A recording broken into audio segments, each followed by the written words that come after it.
guys, Julia here from JM Squared Vintage. Welcome back to the channel. I am here today with the Ship With Me. These are all orders that came through over this weekend. Some incredibly fast sales here, guys. Most of these pieces sold in under a week. So lots of stuff to talk about. Some really cool vintage bolos to keep your eyes out for. Some good bolo brands to talk about. I think only 2 of these pieces took longer than like a week, maybe 2 weeks to sell. So can't wait to dive in with you guys. But before we get started here, guys, if this is your first time here, if this is your first time stumbling on my channel, first and foremost, welcome. I am Julia. That is my name. We talk all things thrifting and vintage and the business of reselling on the internet here. If that sounds like something that you might be into, consider hitting subscribe down below. I would love to have you along on this journey. But without further ado, guys, it is like super late in the afternoon. I am like riding the razor's edge right now. So why don't you go grab yourself a snack, grab yourself a drink, sit back, relax, and let's get into the shipment. Okay, so the first piece we have here is this great vintage Christian Dior silk tie. This is probably 80s vintage. It's Christian Dior Mansour, and of all the vintage designer ties that I've ever had, this one has taken the longest to sell. Not quite sure why. And for some reason, this one kept getting flagged on eBay. I was never able to get it listed on eBay, which is just unusual. But one of the kind of interesting, just little like data tidbits that I picked up, this sold on Depop. Every single vintage Christian Dior, specifically Christian Dior piece that I have sold in the last 2 years, sold on Depop. Very unusual. It hasn't been too many, but enough to make it like interesting. When I looked at it on my spreadsheet, it's not the same for other high-end designers, just specifically Dior. So not sure if there's anything to it, but we'll pay attention. I've been loving picking up vintage ties though. They've been selling very, very well for me. And it's really, when you take a look at the price of a high-end designer tie, like if you look at a Christian Dior tie, they're over $200 up to like $500 depending on what you get. So I get it. I get why people are shopping secondhand. So I had this one listed for about a year. Like I said, of all of my vintage ties that I've had, this has taken the longest to move for one reason or another. It's a navy blue classic pattern. So this one's just a head scratcher, but I had it listed at $32, got an offer for $25, which I did accept with a $1 cost at the bins. This brought me to a profit of $22.42. And again, this was a sale over on Depop. So I hope he loves it. Again, this probably would have been $200-300 new. So the resale market is the place to go for high. Like I said, that is one of the 2 items that I have in this entire shipment that took more than like a week to sell. So next up, we've got this cute little cropped t-shirt. This is from a brand called Pangaia. So take note of that label. This is one of the more insignificant pieces that they make. They're all about, you know, slow fashion, natural dyes, really like ethical production. And due to that, they have a cult following. They're very expensive retail. So this in particular cropped long sleeve shirt would have cost like $111 retail. So very, very pricey. Now, if you can get your hands on one of the more significant pieces, the hoodies, whatever, by all means, feel very, very comfortable paying up. And I would say even pay up for this as long as you're not paying too terribly much for it. So I had this listed at $34 and I got an offer for $25, which I did accept. And I'll tell you, as soon as I listed it, it had interest. So this really is a brand that people are looking for. And that offer came through in just one day. I think it was actually under a day. Like I think it was the morning after I listed it. So always good to find something like that. So I paid $3.50 for this at the regular thrift. So with that in consideration, this brought me to a profit of $16.50. And this was a sale over on Poshmark. So hope she loves it. Again, something I'm definitely happy to pay up for. As long as it's in and out of my closet that fast. Something like that, even though it's insignificant, I'm all over it. Next up, now this is an interesting one. This is Smartwool, which in and of itself is an absolute positive bolo brand. That is a little logo that can help you spot it in the bins. But this shirt in particular is vintage. It's like early 2000s, and this specific aesthetic, right? This is very early 2000s snowboard. And for somebody like me, this was like the peak of when I was starting to snowboard. I snowboard, if you guys don't know this. I lived in the mountains of Utah for 10 years, like it's kind of my thing. But this style in the gorpcore world has like red hot demand right now. This kind of like muted tonal blues, muted tonal pinks in these color block kind of applications. This is just, it's a very specific thing, but it's got red hot demand on it right now. Now, Smartwool, again, a brand that's always gonna sell super, super quickly, but this just had the benefit of having both things going for it. If you find something like this that looks like it's from the early 2000s snowboarding world, if you need inspiration, go watch the absolute cheesy movie Out Cold. Everybody my age that snowboards watches that movie like once a year. It's kind of a tradition, but it was made in like 2001, super corny, like coming of age ski town movie. It was like the next generation of Aspen Extreme, you know? But that movie, the costuming in that movie is a very specific aesthetic that people are very much looking for right now.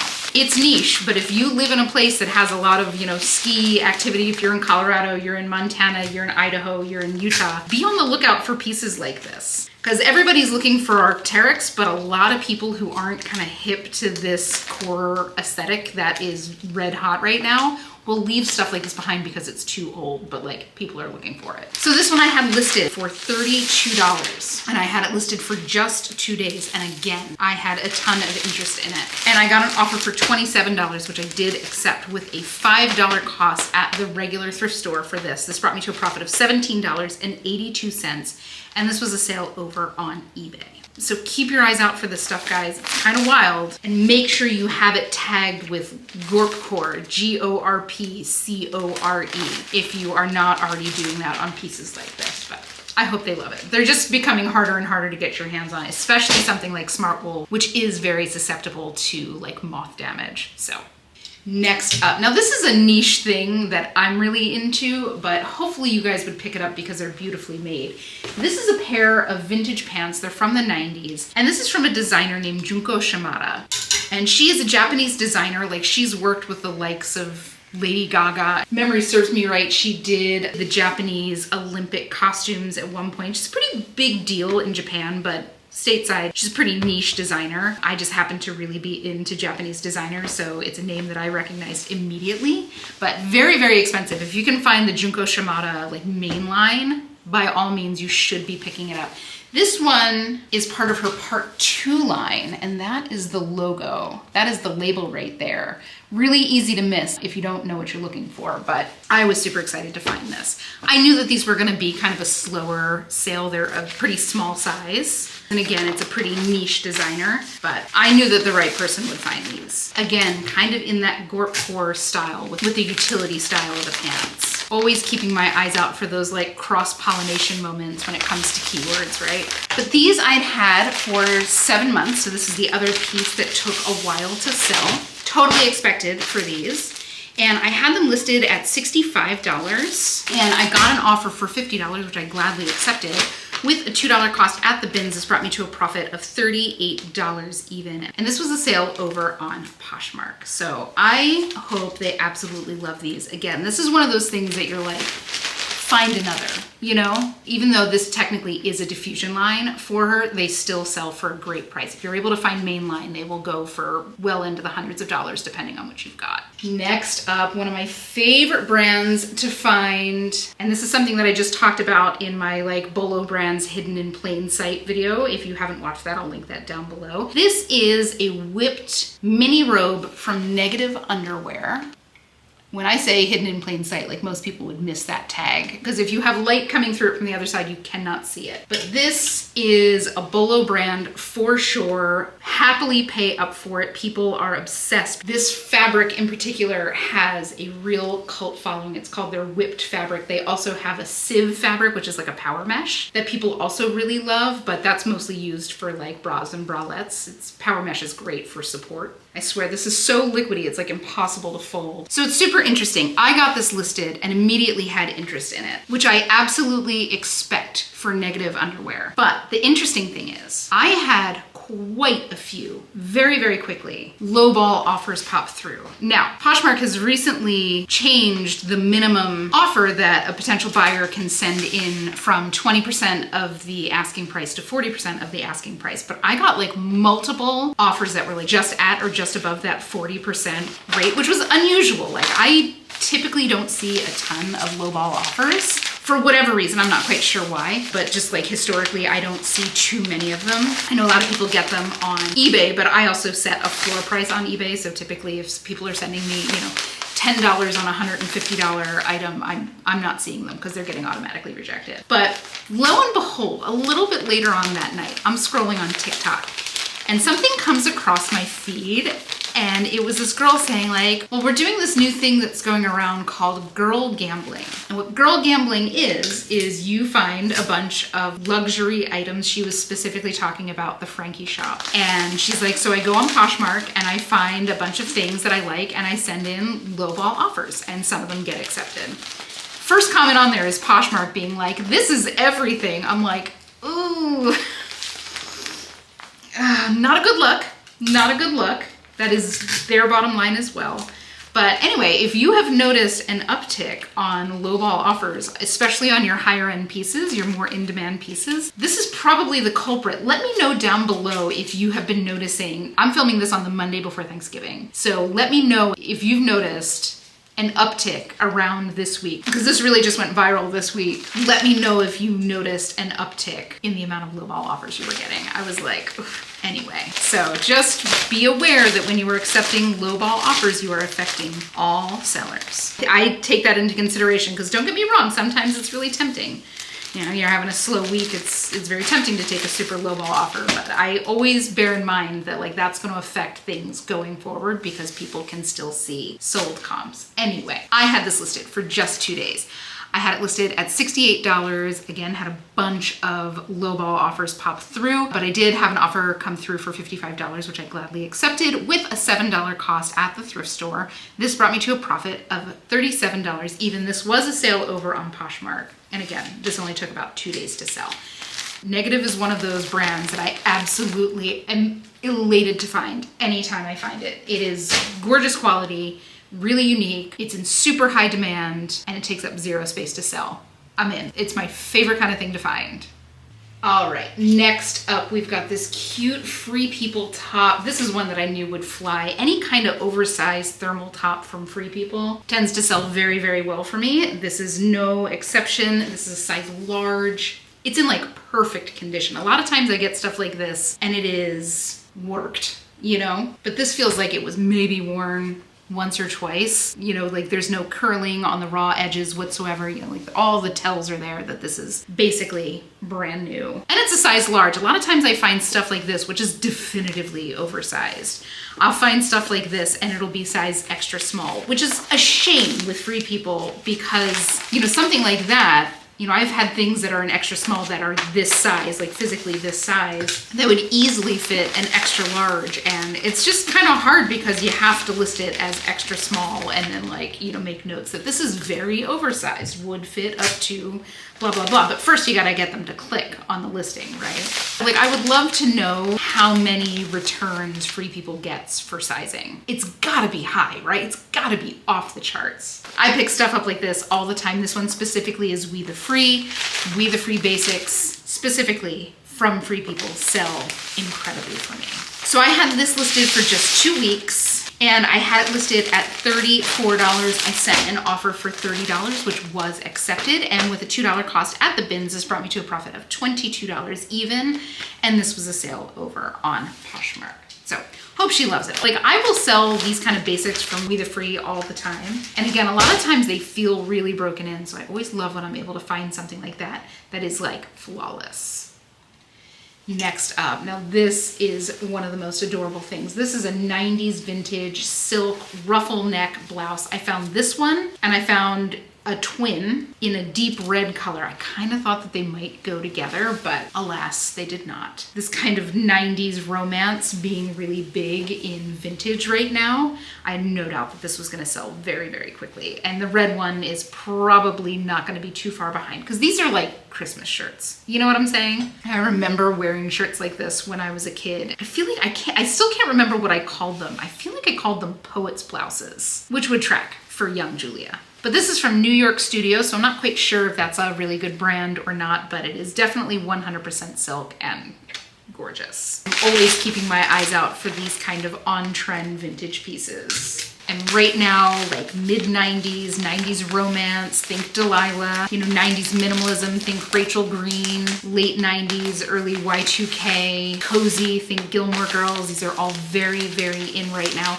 And do make sure, you know, if you have something that's like a 90s kind of minimalist piece, make sure you're using keywords like Rachel Green, right? Because this is like a vibe that people are going for. But either way, I had this listed at $34 and I had it listed for just 4 days. Again, so many of these pieces sold so quick this week. And I got an offer for $25, which I did accept. This is another one that I got quite a few low ball offers on. I think I got 3 or 4 at $12. Anyway, with a $3.50 cost at the thrift store, this brought me to a profit of $16.43, and this was a sale over on eBay. So cute. So I hope she absolutely loves it. It is a little vintage treasure. Next up, now this I knew was gonna go super quickly. I have the same sweatshirt. This is the Vuori Sedona ribbed quarter zip. And I wanna say that they retail for like $128. Vuori stuff is so expensive. But this particular sweatshirt, definitely a bolo. I knew what it was as soon as I saw it on the rack. And Vuori is one of those ones that, just like Lululemon, they have the tear out tag. So you'll often be flipping through a rack and not see a tag here. You have to look for the brand hits elsewhere. On the body, usually it's a little white square and it's gonna be kind of around the hip, front or back. On this particular sweatshirt, it's on the wrist and it's embroidered. So it's their little V there. So just make sure, like for something like Vuori that is still red hot right now, just make sure you're kind of aware of the way that the brand hits are on these kinds of brands that have that tearaway tag, because you do not want to miss them, right? Like these are fast, good sellers. I do love a good quarter zip. All about having a sweatshirt that's kind of dressed up, as you can tell in my button-down sweatshirt. Love it. I get, by the way, so many questions about this sweatshirt. I have it in 3 colors now. This is from Aerie and it's called the Lumberjane. They actually made it in a set with a button-down shirt like this and a pair of shorts. And I bought 2 full sets when they came out, and this one I bought on Poshmark. This style of the Lumberjane is several years old. The last couple of years they've been making ones that are similar, but they're waffle. I prefer the smooth, but I really do, like, every time I wear them, people ask where I got them and I love them. But yeah, Vuori, total bolo for right now. I'm sure at some point it will start to wane, just like Lululemon is, but for now, still red hot. Absolutely pick it up if you see it. Always check for condition, because people tend to wear this kind of stuff a lot, but comfortably pay up for it. I'm interested, are any of you guys that source at a thrift store that jacks up prices on specific brands, are any of you seeing them jack up the prices on Vuori? Because in the thrift store that I bought this one in, this was regular price and half off, and right next to it there was a North Face hoodie that was $19. So interesting. But either way, I had this listed for just under 1 week. I had it listed at $64, got an offer for $50, which I gladly accepted, with a $3.50 cost at the thrift. This brought me to a profit of $39.24. And again, this was a sale over on eBay. So hope she loves it. Again, I think retail price is $128. It might even be more than that, which is wild, but people love it and people pay it. Next up is this cute little dress. This is wild because I've found 2 of this dress. Despite this being a small batch, kind of slow fashion company, this is from NLT, which stands for no less than. That is the label. It's something that used to sell quite a bit higher. I don't think they're in business anymore. Also, I think that this style, this kind of nap dress style, unless you're getting one of those really like hot brands, think like Hill House, the brands that you see a lot up in like New England, I think that these kind of cottagecore style dresses are, I don't want to say like on the way out, but I think they're definitely like in the decline of popularity. But I still love finding no less than, just because of what it is. I like their ethos as a company. And this was in fantastic condition. The last few pieces that I've had from them have kind of sold all over the place. This one sold okay. So is it something that I would say comfortably pay up for? Probably not at this point, but if you're seeing it in the bins, the price is right and the condition's good, definitely check condition on these. They do tend to be a little bit more on the delicate side in terms of what textiles they use. But if you can get it inexpensively, I'd still pick it up. But this one I had listed for $32 and I had it listed for about 2 weeks. And the last one of this dress that I had also sold pretty quickly. but I got an offer for $25, which I did accept, and with a $2 cost at the bins, this brought me to a profit of $18 even, and again, this was a sale over on Poshmark. So I hope she loves it. Let me know, are you seeing that kind of cottagecore style slowing down for you as well? Let's get ourselves a consensus here. And finally, this is one that I knew was gonna sell super quickly. This is late 80s, early 90s, United Colors of Benetton polo sweater. It's so ridiculous. I love it so much. If it didn't look like a bubble on me, because it's very wide and pinches in at the waist, I probably would have kept this at least for a little bit, but I knew as soon as I listed it, it would sell. It's wool blend, it's super classic, it just reeks of old money and 80s excess. It just has everything that people are looking for in a vintage sweater. And it's United Colors of Benetton, right? So it's made in Italy, it's high quality yarns. Cannot go wrong with something like this. This was another one I had quite a few lowball offers on. And typically when I see lowball offers, just because I know people ask, if it's less than like 50% of my asking price, I generally like won't even dance, right? Like we're not gonna come to an agreement if that's, you know, if that's kind of what you're looking for. And that's okay. Like I said, the lowballs that I get now are a little bit less extreme than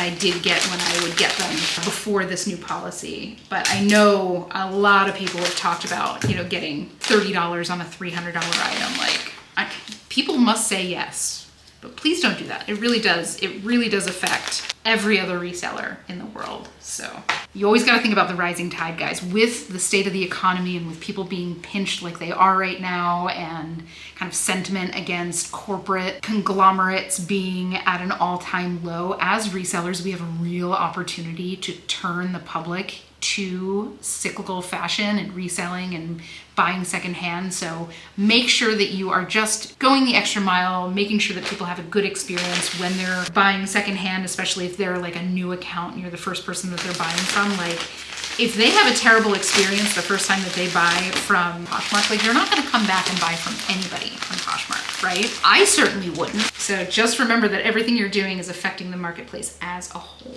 Anyway, I had this listed for $40 and I had it listed for one day. Got a bunch of lowball offers on it. Went back and forth with the buyer on offer. She sent me an offer that was a little bit too low. I countered, she countered back, and ultimately we landed on $33, which I did accept with a $2 cost at the bins. This brought me to a profit of $24.40, and this was a sale over on Poshmark. I hope she absolutely loves it, because I would love to be keeping this sweater for myself. I really would. It's so cute. This is like one of my favorite flavors of vintage. But guys, that is it. That is the shipment for today. I gotta get these things loaded off and off to the post office. I've got 15 minutes.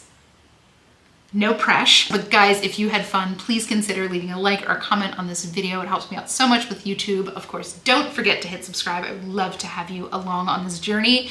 But without further ado, guys, I hope you have the most beautiful weekend. Happy hunting, and I will see you all in the next one.